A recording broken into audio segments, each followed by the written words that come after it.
돈이 모이지 않거나 집에만 오면 기운이 빠지다면 여러분이 매일 앉는 소파 자리를 확인해 보시기 바랍니다. 소파가 있는 위치와 그 소파가 바라보는 방향, 그리고 그 주변을 어떻게 막고 열어놓았는지에 따라 여러분의 기운이 바뀔 수 있습니다. 많은 분들이 풍수라고 하면 어떤 소품을 어디에 두면 재물운이 열린다 같은 것부터 떠올리지만 그건 말 그대로 장식이고, 진짜 승부는 그 집의 주인 자리, 즉 가장 오래 머무르고 가장 자주 앉는 자리의 안정감에서 갈리는데, 아파트에서는 그 자리가 대부분 소파입니다. 소파는 단순히 TV 보는 의자가 아니라 집안의 중심이 움직이는 방향을 정하고 가족의 대화가 시작되는 기점이 되며, 누가 봐도 이 집의 주인이 앉는 자리로 인식되기 때문에 그 자리가 불안한 구조로 놓이면 그 집의 기운이 안정될 수가 없습니다. 고테이든 회사든 가게든 회의실이든 상석은 늘 들어오는 입구를 바라볼 수 있는 자리에 놓였다는 아주 단순한 원리인데, 이게 미신이 아니라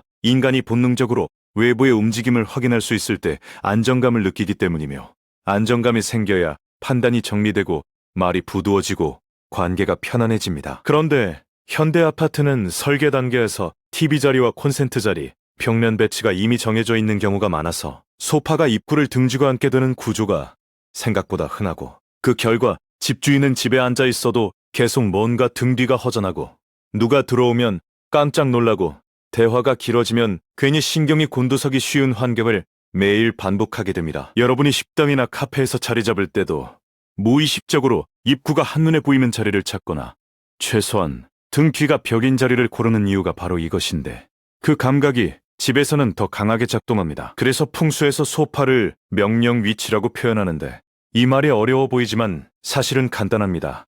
내가 앉았을 때 현관이나 거실로 들어오는 흐름을 대략적으로도 볼 수 있고, 내 등 뒤가 비어있지 않고 시야가 막히지 않으며 움직임이 예측 가능한 자리라면 그게 명령 위치라는 뜻입니다. 그렇다면 소파는 무조건 거실 중앙에 놓으면 좋지 않다는 이야기가 나오는데, 거실 중앙에 섬처럼 떠있는 소파는 뒤가 비고 옆이 비어 에너지가 흩어지기 쉬우며, 창문 앞에 소파를 두는 것도 권장되지 않는 이유가, 창문은 외부 기운이 직접 드나드는 통로라서 그 앞에 앉으면 시선이 흔들리고 밤에는 외부의 어둠과 반사광까지 받아서 피로가 더 쌓일 수 있기 때문입니다. 결국 가장 좋은 기본은 소파를 벽에 기대어 두되 벽과 완전히 딱 붙여 숨막히게 만들기보다는 약간의 간격을 둬서 공기와 흐름이 정체되지 않게 하고, 앉았을 때는 거실의 열린 방향과 출입 동선을 대략적으로라도 확인할 수 있도록 배치하는 것입니다. 문제는 현실입니다.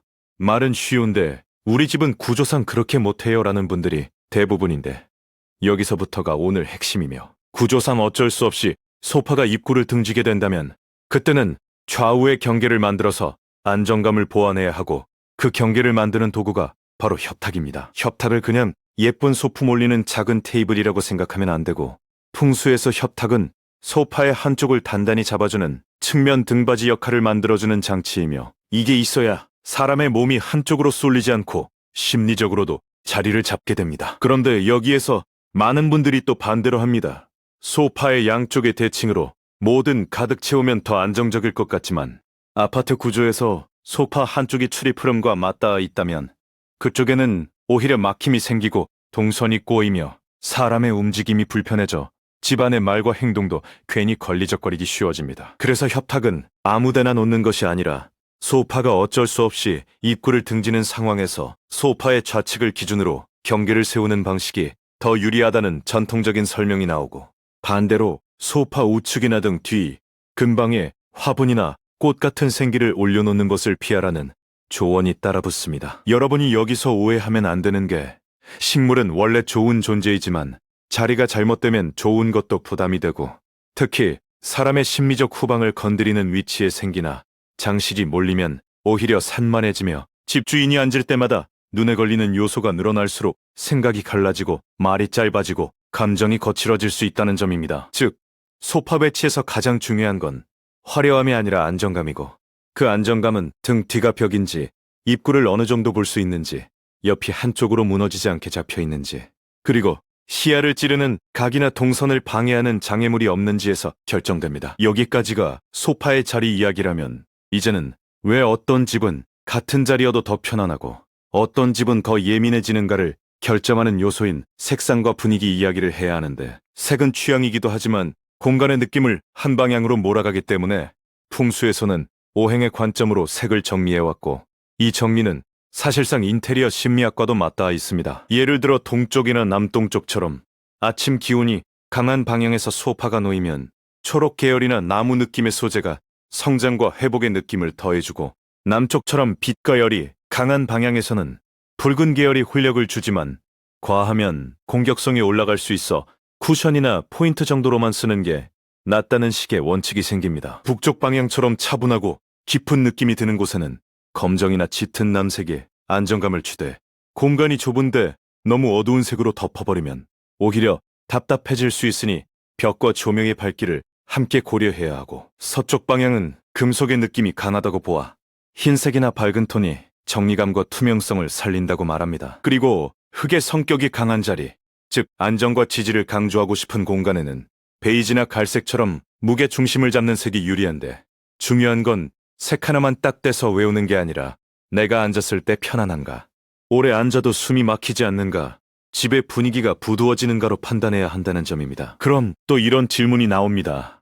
문 바로 앞에 소파가 있으면 안 좋다는데 우리 집은 거실이 좁아서 어쩔 수 없다라는 질문인데, 이 경우에는 소파를 아주 조금이라도 옮겨서 문과 정면 충돌을 피하는 게 최선이고, 그게 어렵다면 소파와 문 사이에 살아있는 식물이나 가림막을 두어 직선으로 쏟아지는 흐름을 한번 꺾어주는 방식이 현실적인 대안이 됩니다. 이때도 마찬가지로 가림막을 크게 세워서 더 막아버리면 답답함만 늘어날 수 있으니 시야는 가리지 않되 흐름만 부드럽게 바꾸는 정도가 좋고, 소파 앞에 생활을 놓아 부정적인 흐름을 누그러뜨린다는 방식도 결국은 공간의 긴장을 풀어주는 장치로 이해하면 됩니다. 또 하나 많은 집이 놓치는 부분이 천장 들보나 구조물 아래 소파를 두는 문제인데, 들보가 보이는 자리에 오래 앉아 있으면 위에서 눌리는 느낌이 생기고, 사람은 그 압박을 무의식적으로 스트레스로 받아들이기 때문에 가능하면 피하는 게 좋으며, 피할 수 없다면 천장과 비슷한 톤으로 정리해